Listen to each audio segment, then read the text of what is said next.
It's a nice cool 23 degrees Celsius here in Abuja, the Federal Capital Territory. Good morning and welcome to Sunrise Daily, your daily dose of sunshine. I'm Maupe Ogun Yusuf. And I'm Ayo Makinde. It's 26 degrees here in Lagos, and just for your information, just so you don't forget, because it's so easy to forget, particularly as some people count down to salary day, exactly half the month. Today, September 15, 2025. It's a Monday morning, so you're welcome to the show. Now, Mark, it would seem like, you know, that conversation we started last week, it would seem like the elephants are fighting in the petroleum, particularly the downstream sector of petrol supply. Now, will the grass benefit from it? That's a question, isn't it? It should be a first time, you know, Ayo, because the saying is that when two elephants fight, the grass usually suffers. So if the elephants benefit, I beg your pardon, if the grass benefits from this one, it certainly will be, you know, something for the books, because you have to ask, on what surface are these elephants fighting on? But let us wait and see. It's still something we're tracking clearly for our viewers and those who are, you know, still keeping tabs on what is happening with Nupeng and the Dangote, the management of Dangote refineries. We reported last week that there was a truce after an initial threat of a strike action.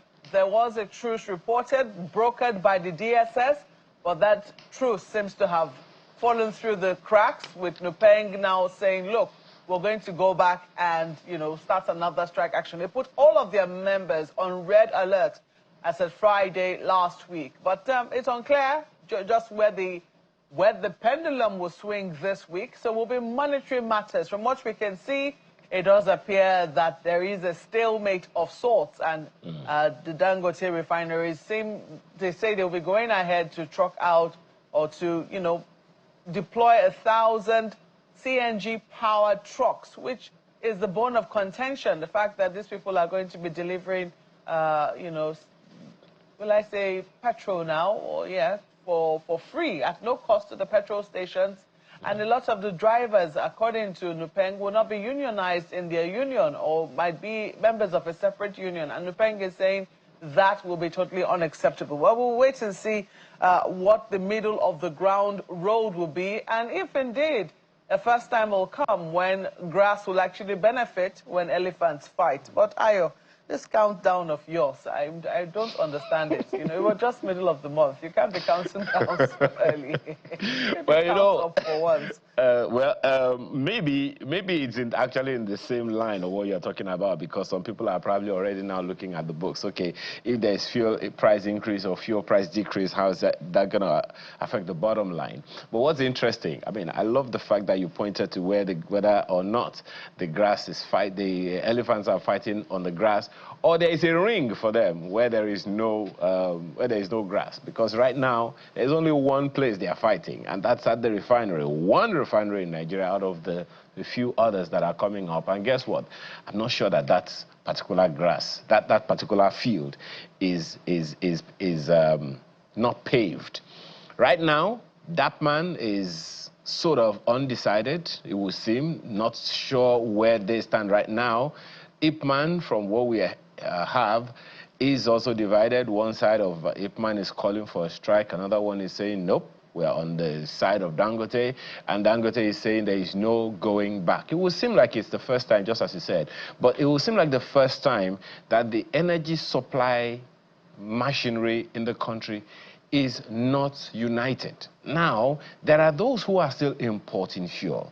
And those who are importing fuel are saying that one refinery, as at today in the country, cannot supply the entire needs of the country. So we wait. My position, my question remains, please let this grass for once enjoy. Let there be fuel price decrease.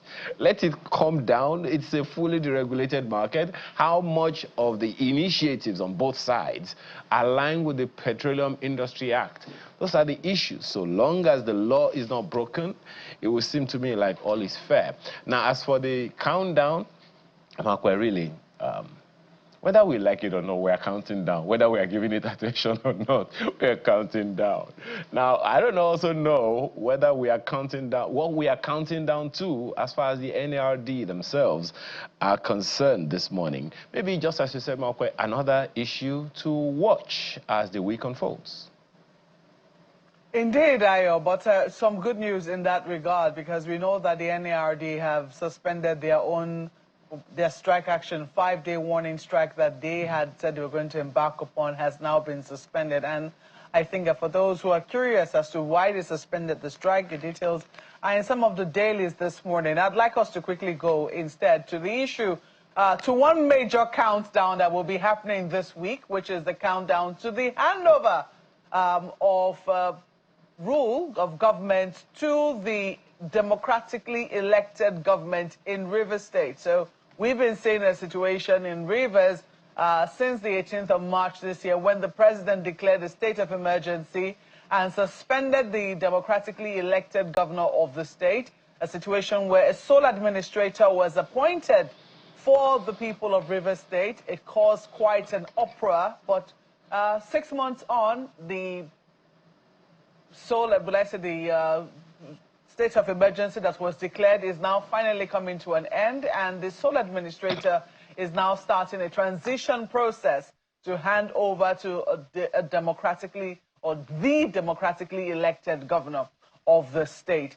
Well, we'll wait to see, just how that goes, but that is not happening in just some quiet. We've seen quite a number of people come out to say, well, they want the peace that has been established in the state to be consolidated. There are those who are saying, well, they need an account of what has happened in this 6 months, because it does appear that the people of Rivers State were not carried along according to matters of governance. They're not sure how much they made, how much was spent. So they want some accountability in that regard. The question is, who will have the powers to call the sole administrator, not the governor, the sole administrator, to the books and say, look, give us an account. And by effect, because people say, oh, he's representing the president in the state. So will it be the sole administrator who will do that? Or should we be talking to the president, who at least is still held accountable by the institutions of state, that is the National Assembly? Those are some of the issues that we'll be sinking our teeth into in just a moment, but I think that this report puts the issues for us into context. It has become inevitably compelling for me to invoke the provision of the Section 305 of the Constitution of the Federal Republic of Nigeria, 1999, as amended, to declare a state of emergency in Rivers State with effect from today, 18th March, year 2025, and I so do. March 18, 2025 marks one of Nigeria's most contentious political interventions, when President Bola Tinubu declared a state of emergency in Rivers State. The proclamation, followed by the ratification by the National Assembly, came with the suspension of the elected governor, Siminalayi Fubara, and members of the State Assembly, drawing wide criticisms across the country. When the issue of suspending the governor came up, I think people call on me, oh, President Jonathan, oh, President Obasanjo, you should say something. The key actors in Nigeria, from executive to the legislature, luckily Senator Binta and others are here, and the judiciary, they know the correct thing to do. But they are refusing to do it. They are pretending to sleep. And waking such a person is extremely difficult, because the person knows the right thing. A clear abuse of offices, clear abuse of power, clear abuse of privileges. For President Tinubu and those who support the action, the emergency declaration was a necessary step to rescue Rivers State from escalating political instability triggered by the inter-rivalry between former governor and now FCT Minister Nyesom Wike and his successor, Siminalayi Fubara. Months leading to the emergency rule, the feud spiraled into a standoff between the executive and the legislature, marked by the impeachment plot the demolition of the State Assembly complex after a fire outbreak, and the split in a house with one faction led by Martin Amaewule, aligning with Mr. Wike, and another loyal to Mr. Fubara under Edison Ehie, and later Victor Okojambo's leadership. The tension spilled into the street with frequent protests, climaxing in violent clashes during the struggle for the control of local government council secretariats in October 2024. To restore order, President Bola Tinubu appointed former Chief of Naval Staff, Vice Admiral Ibok Eteyi Bas, retired, as the sole administrator of the state for an initial period of 6 months to restore peace and security. On assuming office, the sole administrator held consultative meetings and assessed key facilities.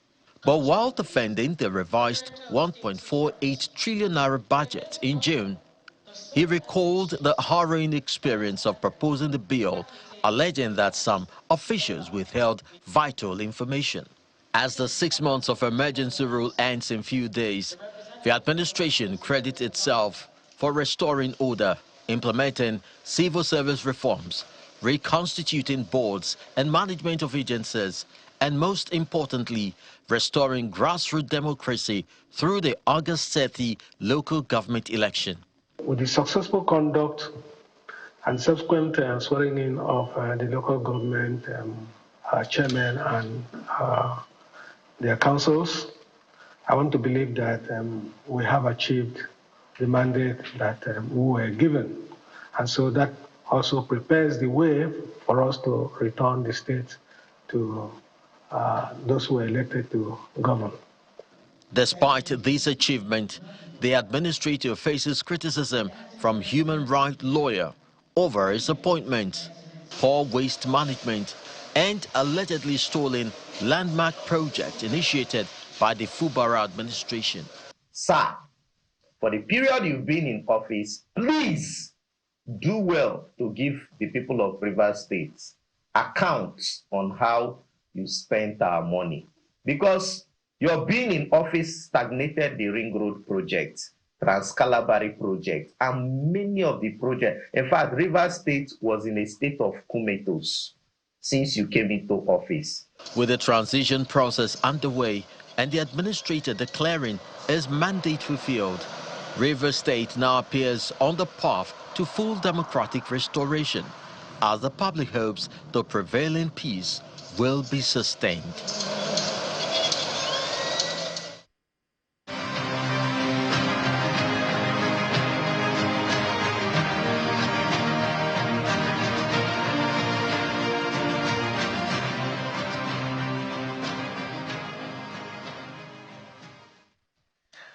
Well, that's where we're starting the conversation from. If you're watching while I'm smiling, you get to know in a moment. And you've just seen our guest whose picture has been put right there. Indeed, Otumba Segun Sowunmi joins us now. And I was unsure where he stood, but he's just told me he's a member, a stakeholder, a chieftain in the PDP, in the People's Democratic Party. Without a doubt. Without a doubt. Without a doubt. Okay. Good morning, Mark. How are you? Good morning. It's good to see you. So, I don't know, as a member, it was actually a little confusing because after that handshake with the president, a number of people thought, oh, you were switching sides. You see, Nigerians are funny people.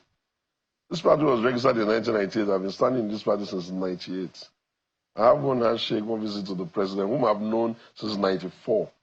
And you think I'm going to just leave my party? No, let's get to serious things. It doesn't work that way.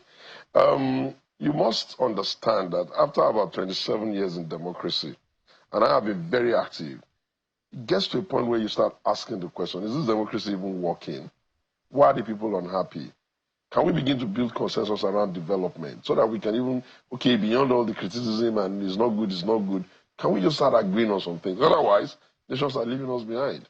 And in that process, you begin to have a second view as, okay, beyond saying you are the opponent of his party, can you just try and listen to what he's saying or what he's trying to do? Is there something there?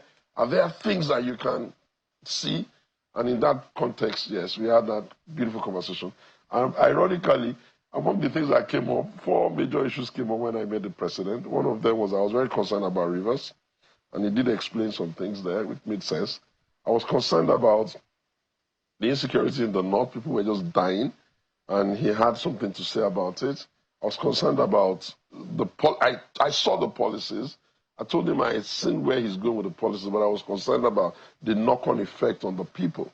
And he said, so I don't. Well, I don't play games. I think it was because of the controversy that arose after you. After you had that handshake, and people were asking, are you defecting? Are you not defecting? And it would seem that you kept on giving different answers at different times. I did tell them, no, come on now. I kept saying consistently, you cannot insist that decampation is the same thing as a visitation. If I want to decamp to the APC, I'm quite able to do that. So you're not decamping? No, not at this time.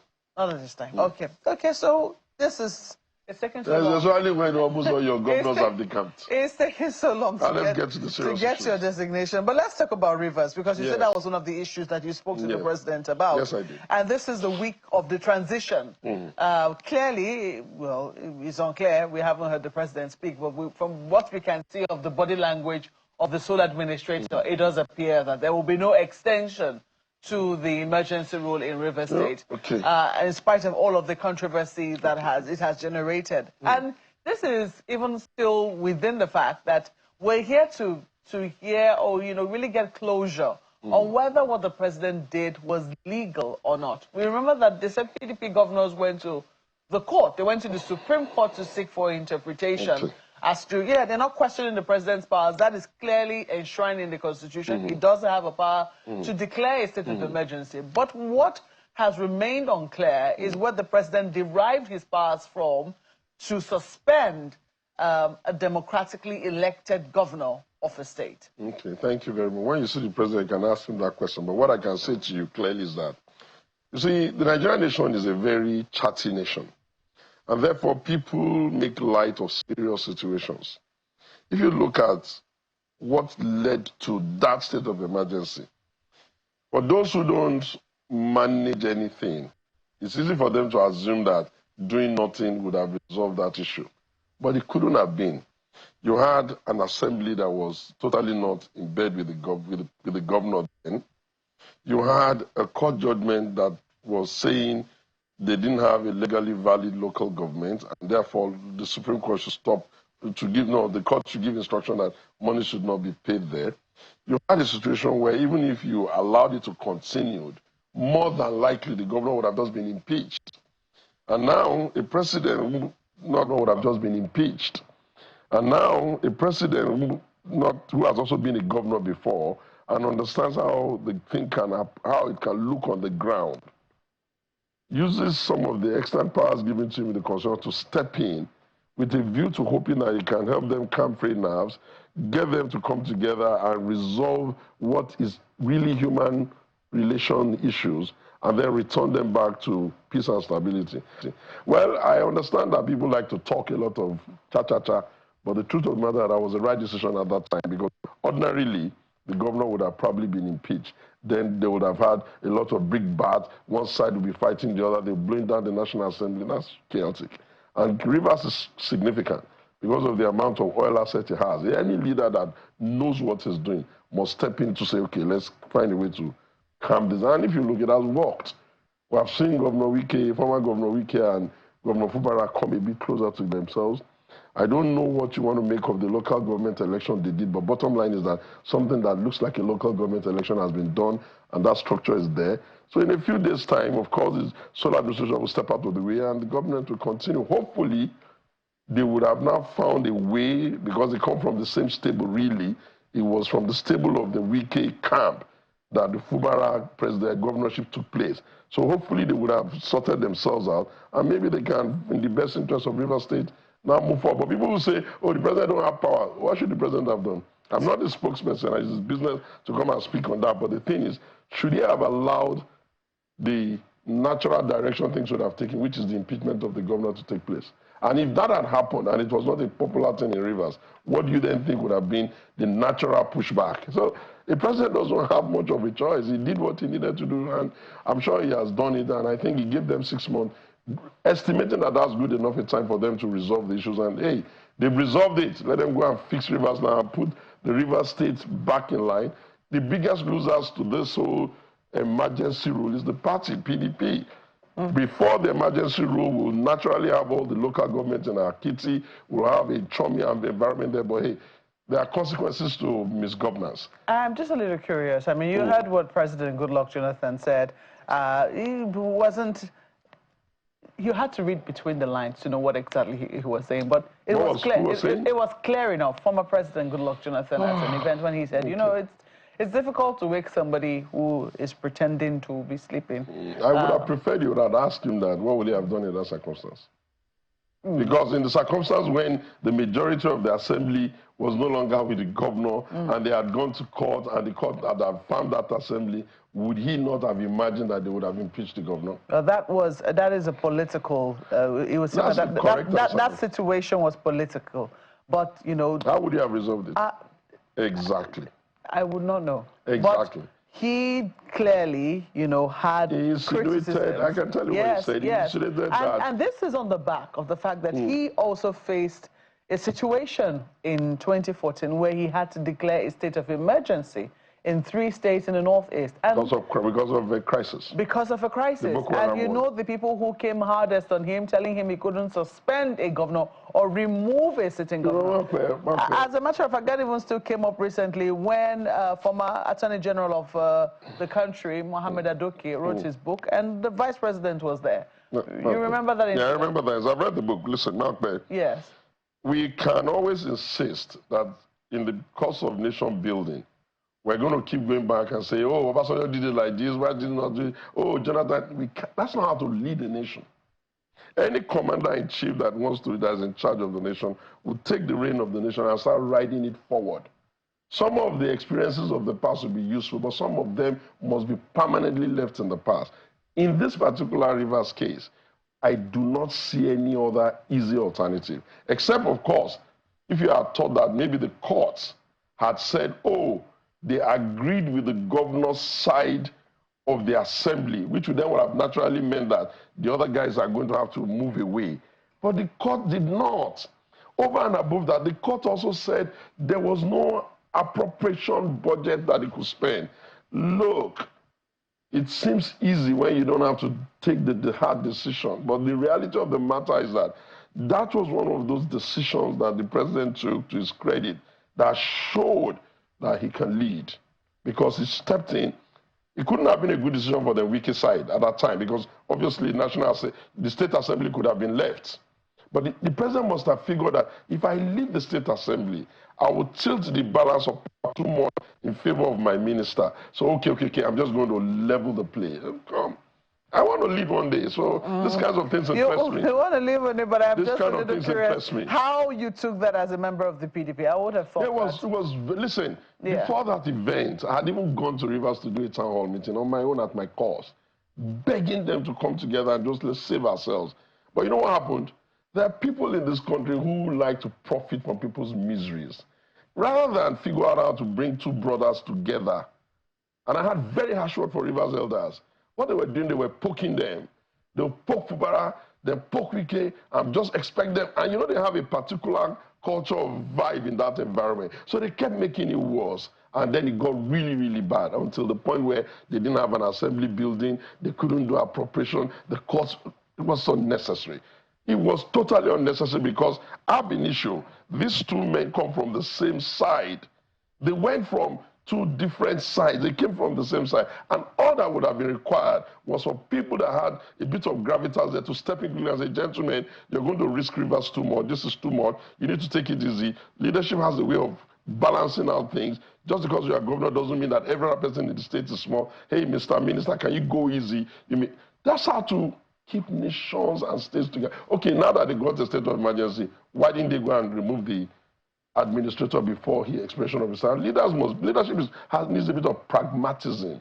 And I'm quite happy that they're back, because I really like Fubara, I like what he was trying to do. I've been there. People said the place was peaceful. People liked what he was doing with the society, with the environment. And I didn't want him to be out of power. But hey, they pushed and pushed and pushed and pushed and pushed until it got to a breaking point. Thank goodness God, somebody that has responsibility and authority has helped them to rediscover themselves. And if you look at them now, in the last couple of months, we have seen them attend functions together. I'm sure they'll be fine. I'm sure they'll be fine. Rivers will be good. And all of those who are saying they would have done it, they would have done it, they would have done it, they can't do better. I know Ayo has questions for you. Okay, let him ask. Well, there are many issues to raise about that matter, Markwe. Thank you. There are many issues to raise about that one. There are those who are looking at constitutional gaps and the legalese of it and all of that. But maybe some other time that will be something, as Markwe said earlier, that will be something for the books. But you said something striking, and that's the fact that PDP was the greater loser in Rivers State. And I'm wondering how you think that is going to play out, particularly in the next political dispensation, particularly during the next general elections, now that the PDP has zoned its presidency to the south, the southern part of the country. Now, those who are still wondering, hey, on the one hand, this is some political decision. On the other hand, this is some kind of ostracization of certain parts of the country. How do you see that, particularly those who are saying this decision of the party does not align with freedom of whatever in the Constitution?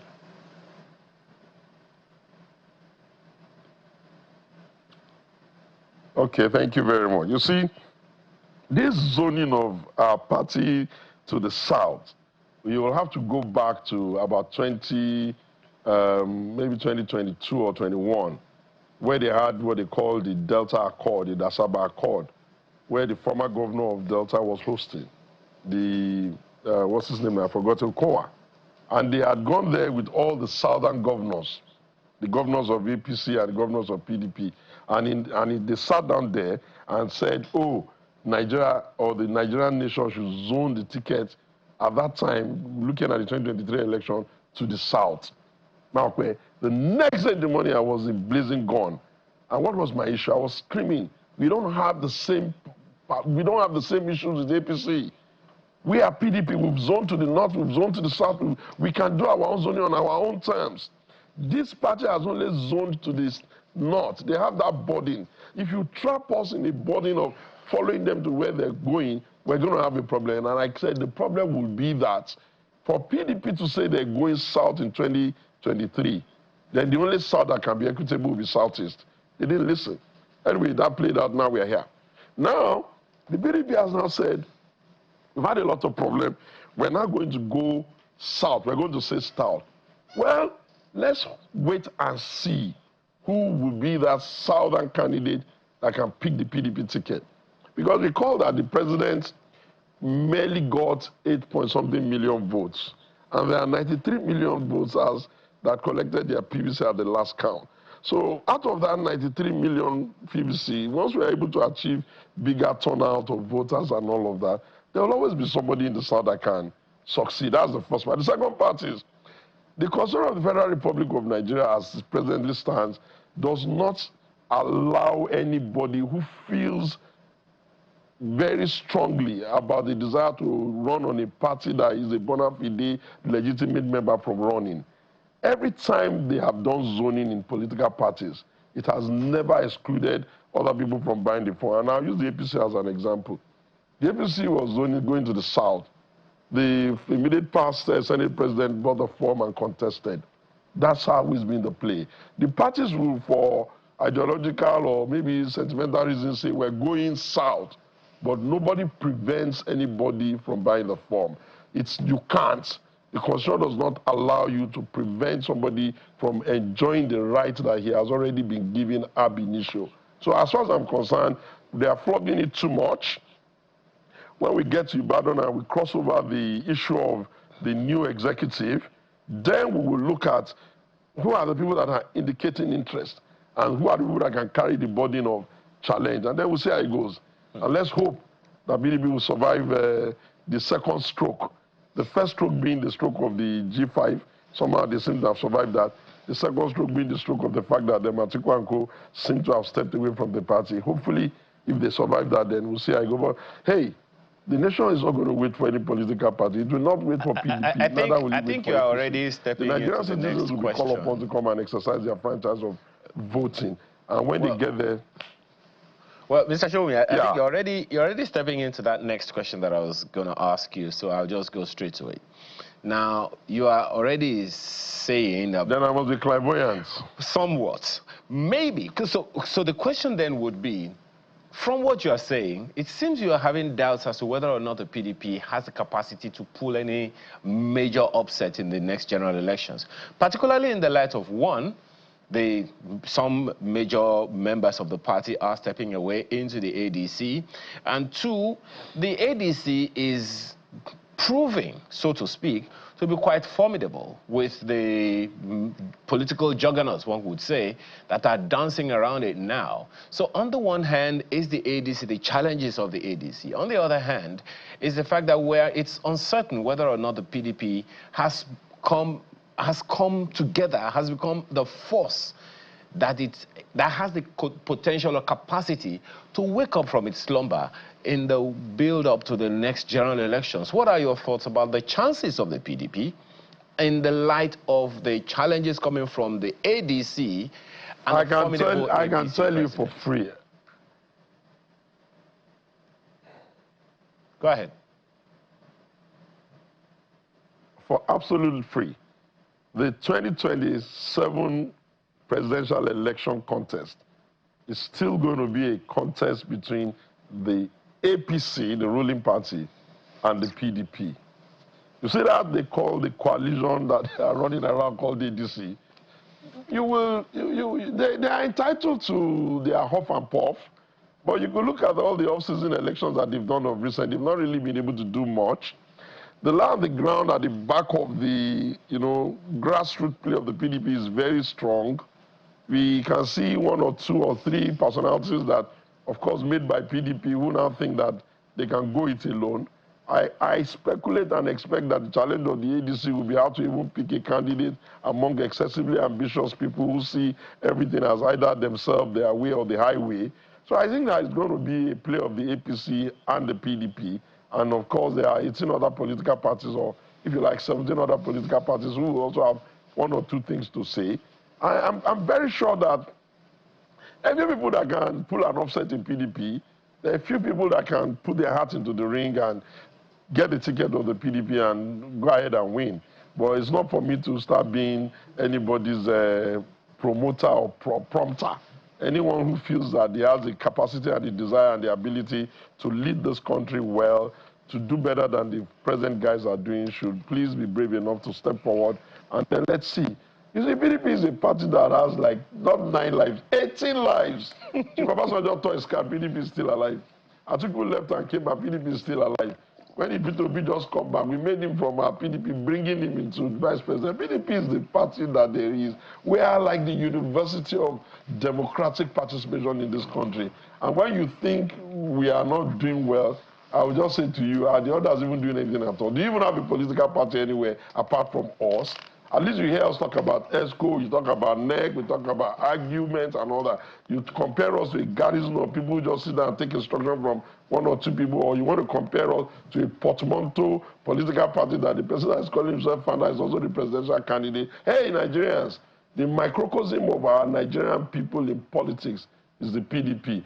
If you give us votes the next time, we'll give you life abundant like you've always known. If you choose to continue where you are, hey, you live with the consequences of your decision, but never ever rule out PDP. How can you rule out a party that has been around since 1998, never changed his name, never changed his logo, everybody knows his slogan, and going so strong? Come on.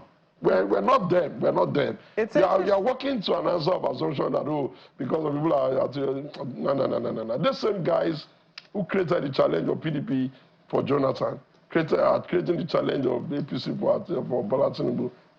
Do they have no other thing to do with their life apart from destabilizing political parties? Yeah, but let me ask you, very far. Because you are saying that no one should rule out the PDP. You can't rule out the PDP. The PDP is still very viable in the 2027 elections.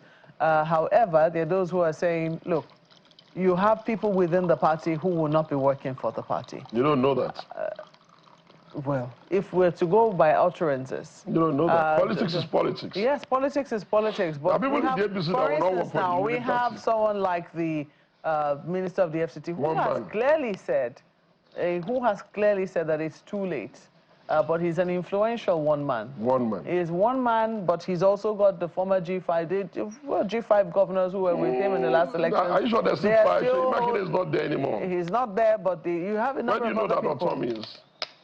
Now, those are questions that we should ask you people. Ask me. But yes, we should ask. And then you know, because you haven't exactly pointed out anything that the current APC is not doing well. As a matter of fact, you have kudos for them. So what exactly should they be voting your party for? If you see nothing wrong with what the APC is doing. There are loads of things the APC is doing wrong. But, you know, you have to answer questions that are asked.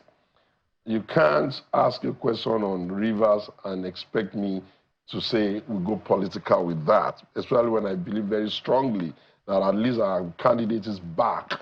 We were the one who produced Fubara, not them. So that's that in that regard. Now, when we get to the campaign seasons, the APC will first of all have to come to the table and tell us, PDP, if they think in their wildest imagination that the vast majority of the Nigerian citizens in the nook and cranny of the country are very happy with their policies. They will come and explain, and we'll tell them why the Nigerians are not. The APC will come and tell us when we get to that hurdle of campaign. Now, do they consider this excessive nepotism that is milling around their government as the basis by which we're going to continue to have a stable none? We'll talk to them on that. The APC will come and tell us whether the way they look at the Nigerian project, a baby that the PDP battered and handed over to them, the largest economy in Africa, they'll come and tell us what they think they're doing. We're going to help them to do the rebasing of the currency they've done. They have said, oh, they're building a very big economy. We're going to let them, we're going to discount it to the exchange rate. We're going to discount it to the misery index. We're going to discount it. See, don't you see, my position, my opinion has been, for us to have a sustained country in development, we must have to give ourselves some time for government program, for policies and development. If you run a nation like ours on an assumption that all year round the conversation will be politics and never development, you will then wonder why we're not doing as well as we should be doing. So there will be time for politics. But right now, if they ring the bell, it will be foolhardy for President Bola Ahmed Tinubu to be so complacent. In fact, I have a feeling that if Bola is not going to, if the president is going to lose that election, he's going to lose it on the basis of complacency. But it's not my responsibility to start telling him how. I do the hard work, the heavy lifting to know, to hear. I've done town hall meetings in every zone. I've done stuff in state. I've done benchmarks. How are you funding that? Oh, Amakwe, you've known me forever. I can well fund my play. I don't have the kind of burden that they have. I don't have too many kids who want to go to the schools that they want to send them. My kids are doing quite well. I don't have a wife that needs to be fed. I don't have a father that doesn't have money. I still get some money from home, and I have my own money and whatever comes in my hand, and everything is not money. When you reduce the conversation in the country to only money, it's part of the reason why you're not getting good leaders. The nation must recognize that governance and development are serious issues, and we shouldn't kid about it. But if you think, if the APC, President Bola Ahmed Tinubu, thinks that the 2027 election is in the park, I'll remind him on May 28th, or no, May 30, because it's not in the bag yet. I see how he can win, but believe me, I also see how he's going to lose if he's not very careful. I think it is a fine place to leave it. We certainly will be expecting the response of the APC to that. But we have to thank you. We're happy to debate them. Thank you so much. We're happy to debate them. Mr. Segun Sowunmi, thank you so much for coming on the program this morning. He's still a member of the People's... Very strong member for that. Of the People's Democratic Party. I think I'm just going to leave it at that. Thank you, Margaret. It's nice to see you. Thank you so much for coming on the program. Well, thank you so much for joining us this morning. Issues around Southeast security and development, and a number of items going on in Imo State, the indications of politics and the lack of faith are some of the issues on the table this morning with Bob Njamanze, who is an elder statesman in Imo State. He joins us virtually. Good morning, and thank you for joining us this morning, sir. Thank you. Yeah. Well, first of all, what is your understanding or your reading of the the developments, particularly politically, in the country today, generally? I mean, you've been observing things, you've been around for long enough to know what we have done right or not, how we have progressed generally as a people, be it in the northern part of the country or the southern part. We'll focus on the southeast shortly, but what's your reading of the general atmosphere of the polity? That's a very tough and difficult thing to get into, because as far as I'm concerned, we haven't really set up any direction, no trajectory. But we have to live with it, because we've been managing this kind of situation even before now. So that will be talking generally as if I was a politician. I'm not, but I could be political. We have very difficult situation in the country. Now, the same people, the same people who seem to want to correct the ills in the society are the ones manipulating the society. So where do you go from there? It's a situation where we try to survive individually, possibly independently. Let the devil take the last person. You know, you said something interesting, sir. You said we haven't quite set a trajectory. That would be speaking like, you know, maybe as a nation. For how far back would you say that we have lacked that trajectory as a people? Is this since independence or since this Fourth Republic began?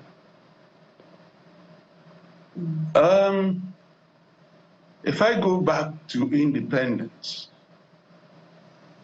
then we'll have to be talking completely about Nigeria. And a lot of things were right, a lot of things were wrong. I want to limit myself to what we've been through in the recent past. In that recent past, we haven't had any direction. Honestly, it is where you take your benefit from that you think you derive the best of the administration or association. I'm scared because we wake up, we're told something, and the next minute, something totally different. Completely, I don't want to blame the media for it. No, they are doing their job. They have no alternative. But we have a situation here where somebody comes up with something you think is so factual, something you think can never happen, and you just hear it over the air. This man who did not buy forms for election is now elected to occupy this particular position. And you say, can it be true? It wasn't like that before. And you stay there and see that it is true. The people you imagine should challenge such situations. You see them clapping. Look, a governor's mistake has become style. It's not criticized. The mistake a governor makes is style. And they tell you that is his own style, that is his own way of doing things. So where are we? Where do we go from there? How do we set a trajectory? It's not possible. It raises the question of who should be challenging some of these issues you have raised, but maybe we'll talk about that some other time. Let's focus a little more on the Southeast now, sir. There have been conversations and counter-conversations, claims and counter-claims about whether or not there's been some development in the 5 states of the Southeast in terms of security, and which should help the process and progress of development in the Southeast. What's your reading of it? We understand that, okay, in some areas there's still the sit-at-home still active. In other areas, the sit-at-home is totally obliterated. What is your take on the current development in terms of security and development in the Southeast? And what do you think is lacking in terms of gaps? It's not just the Southeast. Until we return powers the way it should be, and when I mean powers, to the police as it ought to, we'll be deceiving ourselves talking about security. You see, from the time the funds they call security vote was created, which I thought perhaps when Obasanjo was exiting, he would have made sure that the security vote is returned to the various police commands and create a welfare fund for the governors. But the security vote is so tempting that it's been domiciled there, which was something that was created when the government was in the hands of the military. And you don't expect a military governor to be sitting in a Security Council where the... Oh dear, I thought maybe that connection, we've lost it for a bit. Hopefully we'll get it back, because it is, well, while that conversation is going on, it's important to understand better what the elder statement is saying,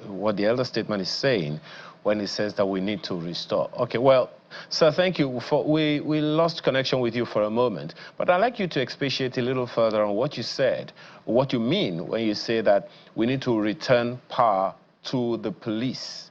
In what way would you say that that power had been taken away from the police?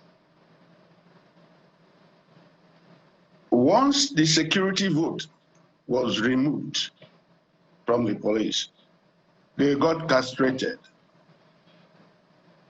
Look, and this happened because the security vote was sent to the governors. Because at the point in time, the governors were military, and it was military government. Now, when things go wrong today, we hold the commissioners of police responsible. When they go right, the governors take the praises that go with it, until we learn to do things the way it ought to. Talking about security. Oh dear, it does appear that our connection with him is a little poor this morning, but we had been hoping to take on the issue of politics as well, because it does appear that the issue of zoning, while it is coming up within the PDP, and the PDP has finally decided its own presidential elections, usually at the subnational level, the issue of zoning also comes up, as a number of states have now adopted some rotational agreements by which the governorship seats in their state, or the governorship seat in their state, rotate amongst the 3 senatorial districts of the different states that where zoning is practiced. And Imo State happens to be one of them. And but Mr. Njomanze has been a very strong advocate for Okigwe zone to be back on the saddle after the tenure of Governor Hope Uzodimma. I do not know how your proposal that it is now the turn of Okigwe zone, how is it being received across Imo State? Unfortunately, my people misunderstand me there. They do. And I said to them, I'm from Owerri zone. I do not see how Owerri zone, without dialoguing with Okigwe, can take over from Hope Uzodimma. Now, the romance might be there. For me, it's a pass. Because Okigwe is as agreed as Owerri, and it was Owerri zone that truncated their tongue. They are closer to Olu than we are. For me, the best next governor should be from my zone, because I cannot be not there. But if we are talking about equity, we must go to equity with clean hands. The governor has said, and I believe in his wish and desire, that he succeeded by someone from Owerri zone. Because don't forget, he came in here more like on a rescue mission. We were all suffocated by Rocha's administration. And he came in, we know what he went through. In fact, people still crack the joke about 4 being 1. But that was because he was meticulous in knowing what had happened to his numbers. So when you talk about being a strong voice for Okigwe, I am not a strong voice for Okigwe. I'm a strong voice for equity. I'm a strong voice. By my calculation, the only way we can satisfy Okigwe is allowing them a chance But if we allow that chance, no governor has come there telling you he's going to do one tenure and does one tenure. Because as soon as you sit in there as governor, every other thing you do becomes right. We're all there to shout amen. And I said to them, Okigwe has a candidate that is handicapped by the Constitution. Now, having picked him, it looks as if I am in support of him as an individual. I'm in support of him by circumstance that will benefit Owerri. And that preferred candidate in the circumstances, no point hiding it, is Ikejo Hakim. He wasn't the best of my governors at the time he was in. He performed, but we were not friends. But I'm saying, when you put this whole card on the table, if we are honest and genuine and we want this governorship to get to us, then we allow Okigwe that chance. And in allowing them that chance, we dialogue with them and zero it to one person, the only person we can trust that will do only one tenure and get out of the place. Otherwise, we'll keep flowing. It's fluid. All right, Mr. Njemanze, I really did wish we had a little more time. Apologies for all of the technical glitches, but we have to thank you very much for speaking with us this morning. We know that we'll continue to keep an eye on political developments in Imo State. Thank you for speaking with us. Mr. Bob Njemanze is an elder statesman in Imo State. Thank you once more. Thank you. Thank you very much. And I use this opportunity. Yeah. That's where we have to wrap up the program, I'm afraid. Thank you so much to all our viewers who have watched this beautiful Monday morning. Business Morning is on top of the hour. I'm Maokwe Ogunyusuf.